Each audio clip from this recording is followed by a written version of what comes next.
वैसे तो देवेंद्र फडणवीस ने भी कहा है कि ये 12 एमएलए क्यों इन्होंने कम किए हैं।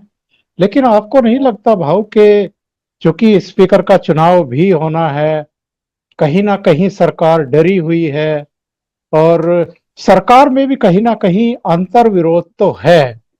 अभी 2 दिन पहले देवेंद्र फडणवीस ने एक बयान दिया, उसके बाद संजय राउत का एक बयान आया। देवेंद्र फडणवीस ने कहा कि साहब ठीक है, लेकिन हमारे बीच कोई दुश्मनी नहीं है, और आगे जाकर के क्या सूरत हाल बनेगी कह नहीं सकते हैं, पर जब कोई इस तरह का प्रस्ताव आएगा तब देखेंगे, सोचेंगे। और उस पर संजय राउत ने कहा कि हमारा और बीजेपी का तो रिश्ता ऐसा है जैसे आमिर खान का और किरण राव का है। यानी तलाक हो गया पर दोस्ती बनी हुई है, साथ बना हुआ है। तो लोगों में एक गलत मैसेज चला गया।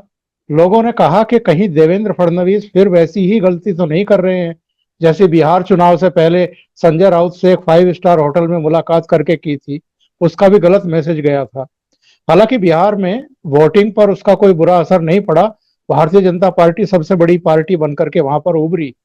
लेकिन लोग तो तमाम तरह की आशंकाएं व्यक्त करने लगते हैं कि आखिर देवेंद्र फडणवीस को इस तरह के बयान ऐसे टाइम पर देने की क्या जरूरत थी जब सेशन में पार्टियां जाने वाली थी और सत्र शुरू होने वाला था। तो ये लव एंड हेट वाली पॉलिटिक्स जो है महाराष्ट्र की, ये क्या रूप लेगी, कहां जाकर के थमेगी। और जो मूल सवाल मैंने पूछा था कि जो 12 एमएलए निकाले गए हैं, क्यों निकाले गए हैं, इसके पीछे का मकसद क्या है असली। नहीं, वो तो नंबर घटाना है, ये तो क्लियर है। वो तो कोई बड़ी, देखिए, अगर उनका बर्ताव गलत था तो उसी वक्त जो पीठासीन अधिकारी थे, बैठे थे, वो उसी वक्त नाम निर्देशित करते और उनको सस्पेंड कर देते। उसके लिए सदन बर्खास्त करके या स्थगित करके उसके बाद वही मामला उठाना जो है, वो फडणवीस बोले वो सब झूठ है, फडणवीस भी बोले। तो लेकिन आज ये बात है कि सदन में हमारे पास संख्या है। अब और एक बात बता दूं, अब देखिए कि आज पूरा का पूरा अपोजिशन यानी बीजेपी के सब एमएलए बाहर बैठे थे। उन्होंने अपना अभिरूप विधानसभा शुरू की थी, उसका भी लाइव प्रेजेंटेशन हो रहा था, टीवी पर दिखाया जा रहा था। तो उस पर भी अंदर बैठे लोग गुस्से में आ गए कि ये हमारे कंपाउंड में हो रहा है, तो उसको बंद करो, मार्शल भेजो, उनका माइक निकाल लो। तो कौन डरा हुआ है वो साफ दिखाई दिया, लोगों ने देखा, लोग समझते कि आप अगर अधिकृत जगह पर बैठे हो, वो तो लोग हाउस में नहीं है, वो बाहर कुछ भी करे, लेकिन दुनिया जो देख रही है उसको डरा कौन है। अगर हम अंदर नहीं आते तो सेशन बंद करो, ऐसी डिमांड तो देवेंद्र फडणवीस या अपोजिशन ने नक्की नहीं थी। लेकिन अंदर बैठे हुए बोलते हैं कि ये सेशन कैसा चल रहा है, वो पहला बंद करो। फिर जी वो जी। प्रेस रूम में जाकर बैठ गए, और प्रेस में बैठे हुए लोग कैमरा लगा के उनको लाइव कवर कर रहे थे, तो वो तो आप नहीं रोक पाए। तो प्रेस विधानसभा के कंपाउंड में ही अगर प्रेस रूम में बैठकर अपोजिशन अभिरूप विधानसभा चला रहा है और बाहर कंपाउंड में चला रहा है, उसमें फर्क क्या था। आप उसको भी ऑब्जेक्शन देते, नहीं ऐसा नहीं हो सकता, लेकिन वैसा करते तो फिर प्रेस का मामला आ जाता है, फ्रीडम ऑफ एक्सप्रेशन। तो वो तो बीजेपी ने चालाकी की है, ये आपको समझना पड़ेगा। बीजेपी ने दिखाया कितने डरे हैं कि कंपाउंड में बैठे थे तो हमारे माइक निकाल लिए, लेकिन प्रेस रूम में बैठे तो ये नहीं निकाल पाए।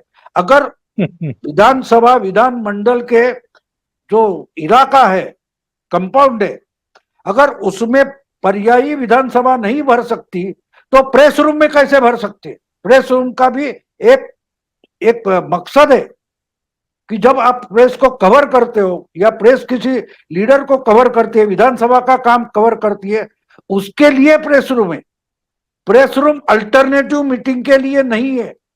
उस पर किसी बिल्कुल। ने ऑब्जेक्शन क्यों नहीं लिया, क्यों प्रेस रूम से इनको नहीं हटाया।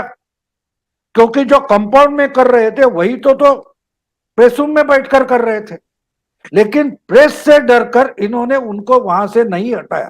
तो आपको समझ में आता है कि डरा कौन है। दूसरी बात, ये तो आपने जो बोला कि फडणवीस ने, देखो डेमोक्रेसी में कोई एक दूसरे का दुश्मन नहीं होता, वो जी कॉम्पिटिटर होते हैं। तो वही तो फडणवीस ने बोला, हमारी क्या जाति दुश्मनी है? नहीं, हमारी कोई जाति दुश्मनी नहीं है। पार्टी के लेवल पर वो हमारा हाथ छोड़ कर गए, ठीक है, तो पॉलिटिकली हम उनसे लड़ते रहेंगे। अब इसमें किरण राव और आमिर खान को लाना ये पागलपन है। उन्होंने भी बोला कि भाई बच्चा है, फैमिली है, उनके लिए हमें इकट्ठा रहना पड़ता है। तो शिवसेना भाजपा महायुति को जिन्होंने वोट दिया वो भी इनका बच्चा है, उसके लिए आपको इकट्ठा रहना जरूरी था, आप नहीं रहे। तो जो एग्जाम्पल दिया जाता है किरण राव और आमिर खान का, वो गलत है। वो अपने मर्जी के खिलाफ भी इकट्ठे रहेंगे, क्योंकि दोनों की फैमिली को, उन्हें और बच्चे के लिए उनको इकट्ठा रहना, वो इकट्ठा बिया और बीबी बनकर नहीं रहेंगे, लेकिन इकट्ठा रहेंगे। उसका मतलब समझ लो, आप इकट्ठा नहीं हो, आप दूसरी के घर में जाकर रहे अपना काम चला रहे हो। आप कहां इकट्ठे हो? हाँ, लास्ट टाइम आप इकट्ठे थे, खिलाफ लड़के भी इकट्ठे बैठे थे, सरकार चलाते थे, लेकिन आज आप दूसरे के साथ शादी करके बैठे हो और बोलते हो कि हमारा वही रिश्ता है। ये गलत गलत एग्जाम्पल है। लेकिन अजीब बात देखो कि सामने बैठा एक भी पत्रकार उनको ये सवाल नहीं पूछ रहा है कि क्या किरण राव ने कहीं दूसरे इंसान से, आदमी से जाकर अपनी रिलेशनशिप बना ली है? क्या आमिर खान दूसरी किसी औरत के साथ रहने के लिए निकल गए? नहीं, वो इकट्ठा रहते हैं, उनकी जमती नहीं है, फिर भी बच्चे के लिए इकट्ठा रहेंगे। तो आप तो इकट्ठा नहीं रहे, आप 1.5 साल से अलग हुए और पूरे एक घर में नहीं रहते, वो एक घर में रहते। लेकिन एक गलत एग्जाम्पल भी मीडिया दिखा रहा है। तो आप समझ सकते हो कि हमारे मुंबई का मीडिया कितना लाचार हुआ है कि वो गलत एग्जाम्पल पर भी सवाल नहीं उठाते।